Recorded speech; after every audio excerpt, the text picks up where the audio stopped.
그래서 질의할 것이 많지만은 아직 그 배제 기준 중에 4가지 의혹이 제기되고 있는데 전혀 지금 해명이 안 되고 있기 때문에 우선 그 점을 먼저 질의를 하고 또 나중 저녁 때 의견한 질의를 하도록 하겠습니다. 지금 의혹 제기에 대해서 우리 후보자께서는 대체로 배우자가 한 일이기 때문에 잘 모르겠다. 해외 근무한 이래서 잘 모르겠다. 법이 그렇게 된 줄 미처 몰랐다. 이런 식으로 모르쇠로 지금 일관하고 있습니다. 그리고 또 자료도 지금 제출 안 하고 있어요. 그렇기 때문에 이 4개의 의혹은 지금 전혀 해명이 안 되고 있기 때문에 이 남은 청문 시간 동안에 이게 충분히 저는 해명이 돼야 된다고 생각합니다. 우선 그 위장 전입 관련해서는 지금 해명을 계속 보이게 지금 만들고 있습니다. 지금 그 아파트가 위장 전입 전용 아지트라는 그 보도가 계속 지금 제기되고 있고, 또 일부에서는 이게 그 위장 우리 후보자가 그랬다는 게 아니라 그 아파트를 이용한 그게 브로커가 개입한 어떤 그런 것일 수 있지 않느냐. 이화여고 그 전용 전학 시켜주는 뭐 그런 오해까지 있거든요. 또 특수청의 이화여고 전학 통로가 아니냐. 그런데 지금 오늘 정인 2번 신청했는데 나오지도 않고, 또 후보자께서 분명히 은사께 부탁을 해서 했다 그랬는데 은사가 누구신지도 밝히지도 않고, 이러니 어느 국민이 후보자의 지금 설명을 믿겠습니까? 그래서 이게 해명이 안 되고 있고요. 그 다음에 이제 탈세 이 부분입니다. 이 부분도 한두 번이면은 이거는 막 그럴 수 있겠다 생각하지만은 지금 상습적이고 매우 반복적입니다. 거제도의 별장 부분하고 포스 인터내셔널 같은 경우는 뒤늦게 납부했거나 축소 납부한 사례고요. 지금 해운대 대우 콘도미니엄 같은 경우는 이것은 이 탈루가 아니고 탈세입니다. 정여를 2억 6천만 원에 샀으면은 각각 1억 3천만 원 공동 지분이면 그렇지 않습니까? 그러면은 이거를 정여세를 당연히 냈어야 맞는 것이고, 그 다음에 팔고 난 이후에도 그러면은 이제 딸이 말하자면 부친한테 다시 정여한 셈이 되잖아요. 내야 되는데 그거 몰랐다. 그것도 무슨 세금 내냐. 이렇게 지금 말씀을 하고 있고요. 더욱 지금 심각한 게 지금 거제도 별장 땅 구입 관련해서 아까 2014년 8월에 장차녀가 서모시 공무시로부터 토집을 매입할 때 지목이 임야로 대지로 이미 돼 있었다, 이렇게 말씀하셨죠. 우리 김경엽 의원 질의 과정에서. 네, 그 부분에 대해서 좀 아까 질의 대지로 이미 바뀌어 있었다, 이렇게 답을 하셨잖아요. 예. 2014년 8월 살 때. 예. 네, 그런데 제가 이 등기부 등본을 다 확인을 해보면요, 이게 대지로 바뀐 게 언제냐면은 2014년 8월 7일 날 매입을 했는데요. 대지로 바뀐 거는 2016년 9월 22일입니다. 이것은 후보자의 명백한 위정에 해당이 됩니다. 그렇기 때문에 이 부분은 매우 심각한 위정 문제가 되고요. 이거는 반드시 규명이 돼야 된다. 이때 기본적으로 9월 14년 8월 7일 할 때는 종교용 목적으로 건축 진행이 되고 있었다 하는 점이 확인이 되고 있습니다. 그렇기 때문에 이 점에 대해서는 우리가 나중에 간사간에 협의를 해서 위정 문제를 어떻게 처리할지 좀 의논을 좀 해주셨으면 합니다. 그리고 또 하나요. JTBC가 아까 정정 보도했다고 우리 존경하는 김경엽 의원께서 말씀하셨는데, 그것은 투기 의혹이 없었다는 것이 아니라 기획부동산 업자로부터 매입했다는 부분을 정정 보도한 것입니다. 임모 씨가 기획부동산은 업자는 아니었다고 항의를 했기 때문에 그걸 정정 보도한 것이라는 말씀을 드리고요. 거제도에 지금 5,000평 가지고 있는 남편 소유 거제 땅은 이미 수목이 빽빽하게 들어있는 그런 곳입니다.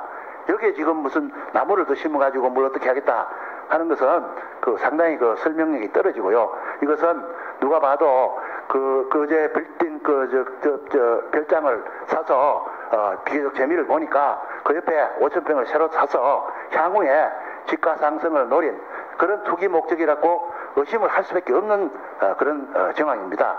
그렇기 때문에 이 점에 대해서는 분명한 해명을 좀 해주셔야 될 것 같고요. 그런 시간이 없어서 봉천동 마찬가지 지금 아까 건설업자로 하고 계약서를 제출했는데 그것만 가지고 해명이 안 됩니다.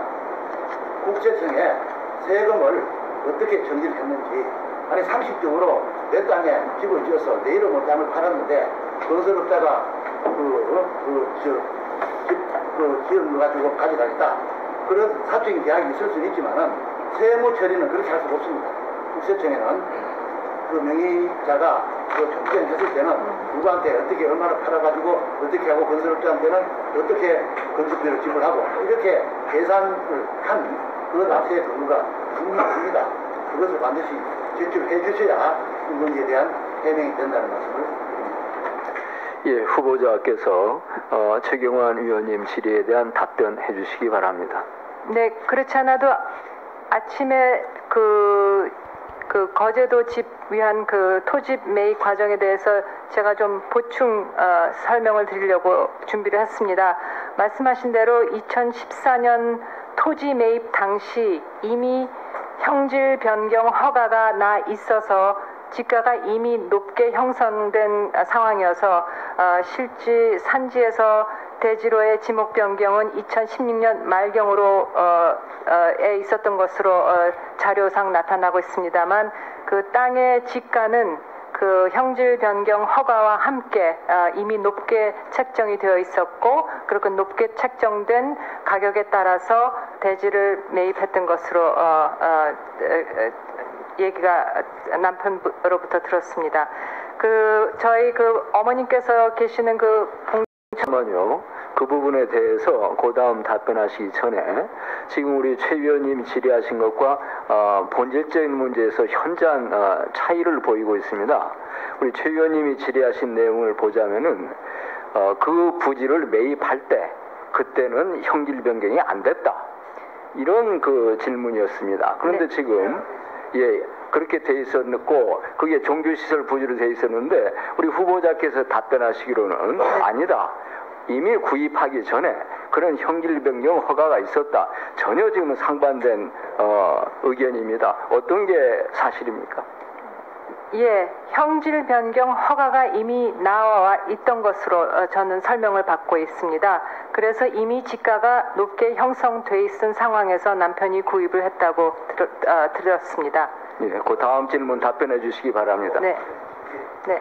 예, 최경환 의원님께서는 추가 질의해 주시기 바랍니다. 예, 그 다음 질문 답변해 주시기 바랍니다. 저희 어머님께서 계신 봉천동 연립주택 관련해서는 이미 기존에 있던 연립주택 네 가구의 네 세대가 재건축 조합을 만들지 않고 재건축을 추진함에 따라서 새로 늘어난 네 채를 등기하기 위해서는 소유자 4명의 명의로 할 수밖에 없었다고 합니다.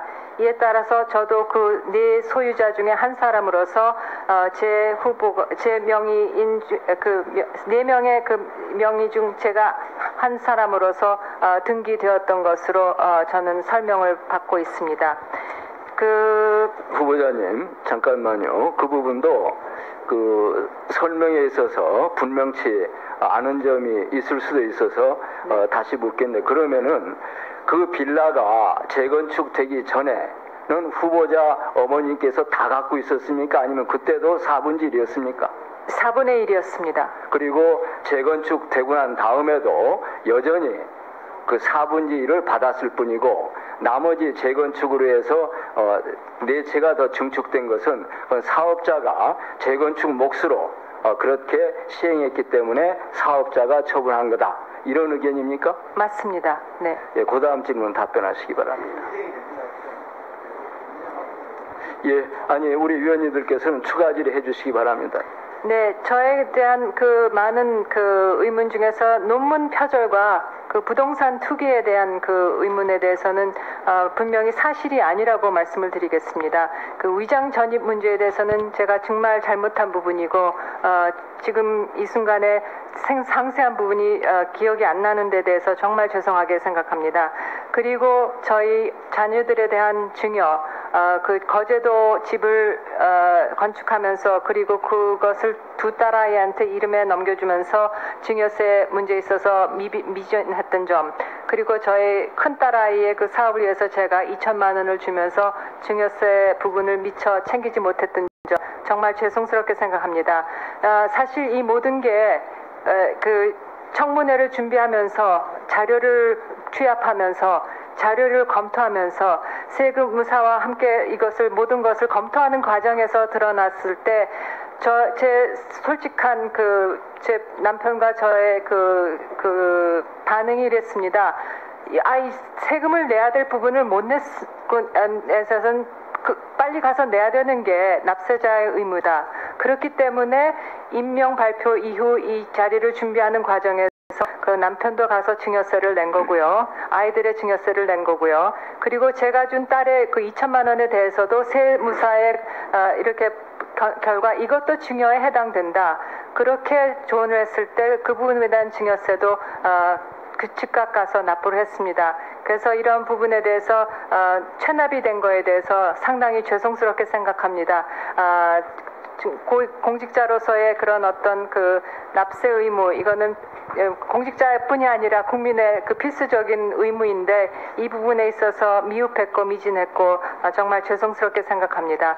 그 부산 콘도에 대해서는 역시 제가 모르는 상황에서 남편이 가족의 그런 어떤 휴식처로 이용하기 위해서 두 사람의 명의가 필요하다 해서 저의 큰딸의 이름을 썼고, 본인은 증여 의도가 전혀 없이 구입을 했고, 그리고 이 수요가 별로 없어서 몇 달 뒤에 팔았던, 그리고 팔면서 본인이 거기에 투자했던 돈을 다시 회수를 해서 은행에서 대출받은 부분을 다시 갚고, 이러는 과정에서 저희 딸한테 들어간 증여 부분이 전혀 없어서 저희는 증여라고 생각하지 못하고 있었지만은 관계 규정에 따라 그런 부분이 지적된 데 대해서 다시 한번 검토하고 정정할 부분이 있으면은 정정하겠습니다. 투기 의사는 정말 없었습니다. 예, 최경환 의원님 수고하셨습니다. 이번에는 홍문종 의원님 질의해 주시기 바랍니다.